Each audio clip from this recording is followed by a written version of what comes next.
You are watching breaking barriers. I am your host Alia.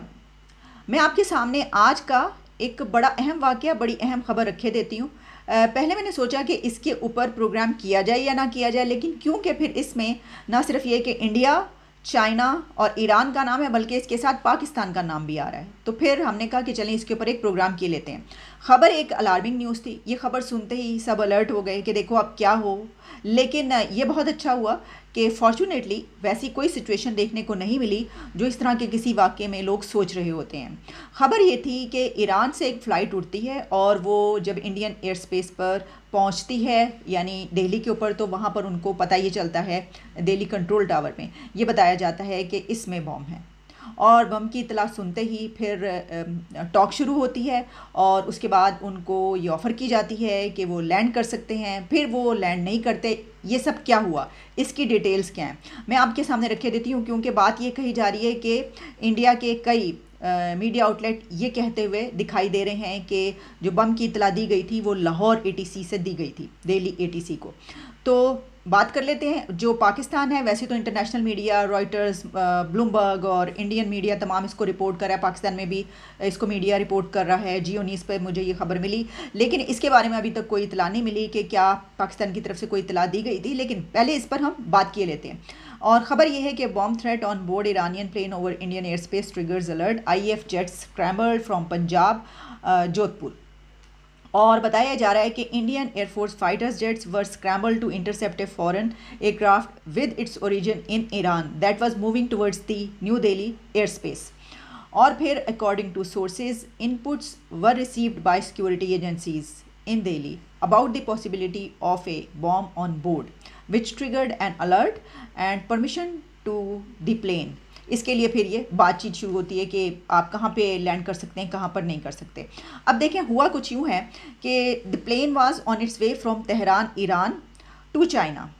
और आप ये समझ लें कि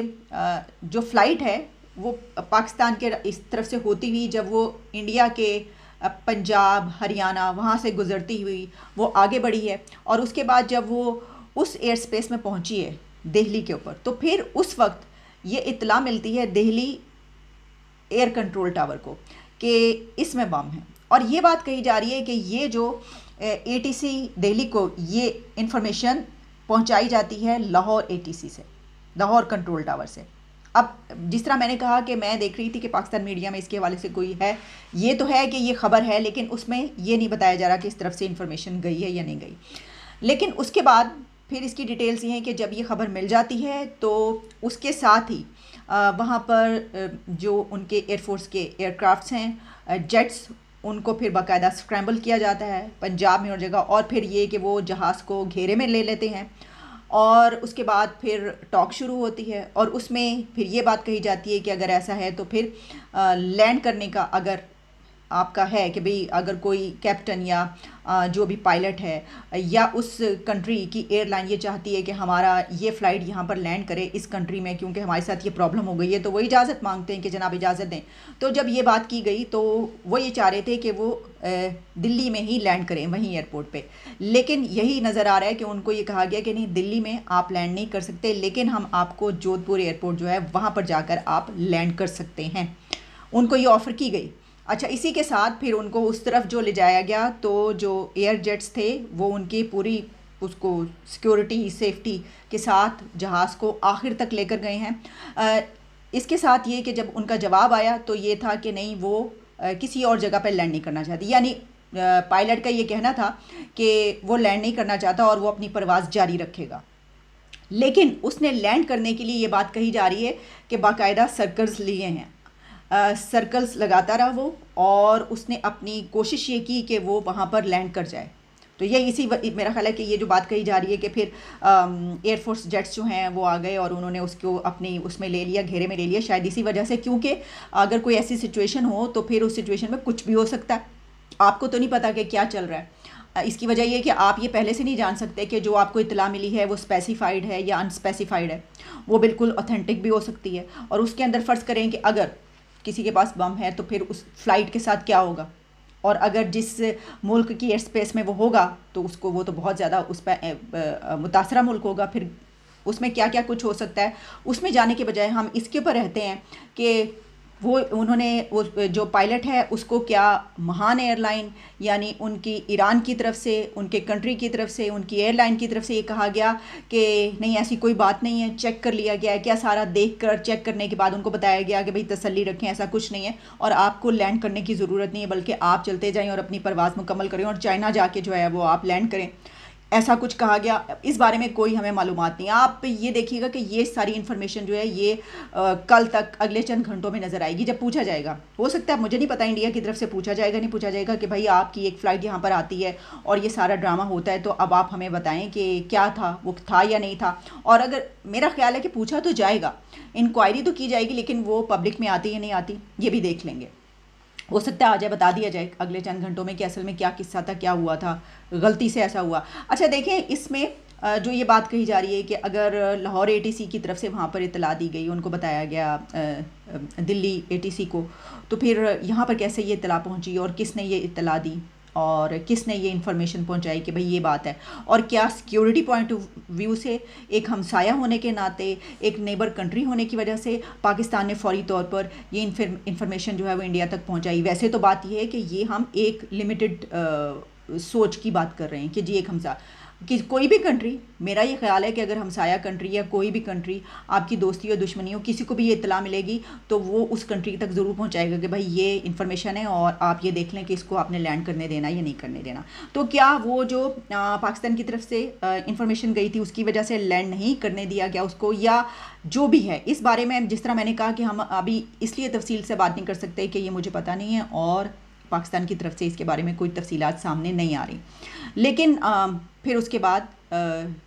पायलट वो जहाज़ लेकर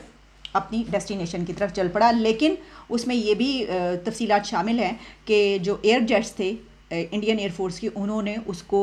इंडियन स्पेस में, वो जब तक रहा इंडियन एयर स्पेस में तब तक वो उसके साथ रहे, उसको घेरे में रखा है, और जब वो वहाँ से बांग्लादेश की तरफ और उसके बाद आगे की तरफ निकल गया तो फिर वो वापस हुए हैं वो एयर जेट्स।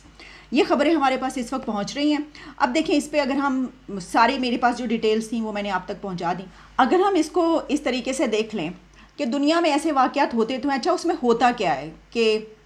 समटाइम्स ये जो ऐसी कोई ख़बर होती है वो ऑथेंटिक भी हो सकती है। यानी कोई पैसेंजर उठ के खड़ा होकर ये कहता है कि मेरे पास तो ये है, मवाद है, मटेरियल है ये वाला, मैं यहाँ पे फट जाऊँगा और ये हो जाएगा, और वो कुछ लोगों को अपना कैप्चर कर लेते हैं, यरगमाल बना लेते हैं उनको, और उसके बाद अपने डिमांड्स कहते हैं कि हमारी हुकूमत तक जहाँ पर भी है वो उसको पहुँचाओ, और फिर वो कहते हैं कि इस एयरपोर्ट पे हम लैंड करना चाहते हैं, वहाँ पे वो लैंड करवाते हैं। ये सब कुछ होता है, और फिर जो भी डिमांड्स होती हैं, आज तक जितने भी इस तरह के वाक़यात हुए उसमें यही कुछ हुआ है। अच्छा, उसके अलावा दूसरा ये होता है कि वो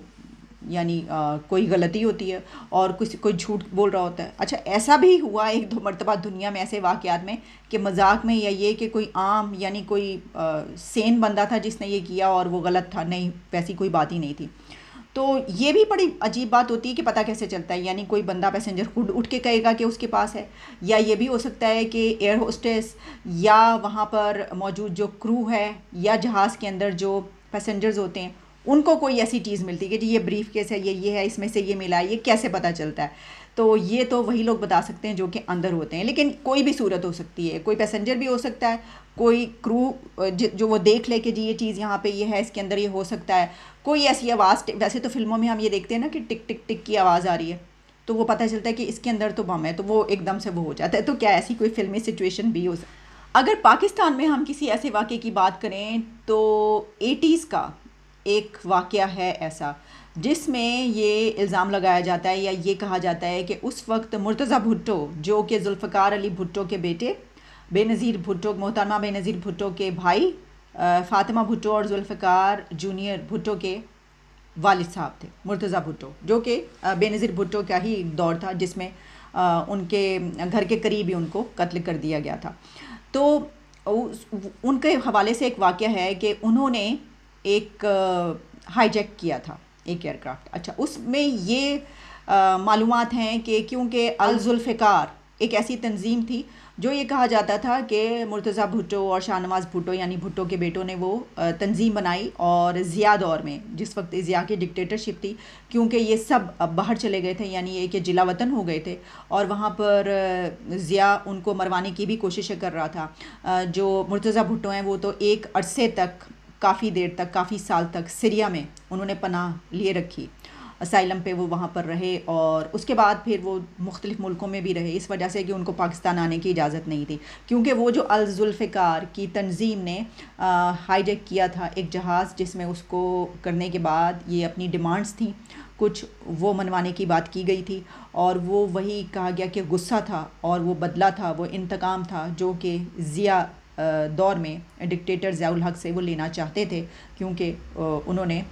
उनके वालिद को फांसी पर लटकाया था। ये सब बातें हैं, लेकिन इसमें बहुत सारी ऐसी चीज़ें भी हैं जिसमें कहा जाता है कि नहीं ऐसा नहीं हुआ था, इसमें ये बात इस तरह नहीं थी, ये बात इस तरह नहीं थी, ये बात इस तरह थी, ये सब चलती हैं। लेकिन पाकिस्तान की हिस्ट्री में एक वाक़या ये वाला मौजूद है कि आई थिंक 1981 में इस तरह का एक वाक़या हुआ था, जो कि एक सियासी उसके पीछे एजेंडा था, और वो ये था कि डिक्टेटर ज़ियाउल हक के ख़िलाफ़ वो चीज़ की गई थी, और उसमें कुछ कैदियों को छोड़ने की बात की गई थी पीपल्स पार्टी के, जिनको के जेलों में बंद किया हुआ था और वो बहुत बुरे हालों को थे, ये सब चीज़ें थी। तो चलें हम कभी किसी दिन प्रोग्राम इस पे भी कर लेंगे, डिटेल सारी सामने ले आएंगे। अभी तो मैंने एक मुख्तसर सी आपको बात बताई है उस वाक़े के मुतालिक, लेकिन अभी तक के लिए इतना, इजाज़त दें, दोबारा मुलाकात होती है।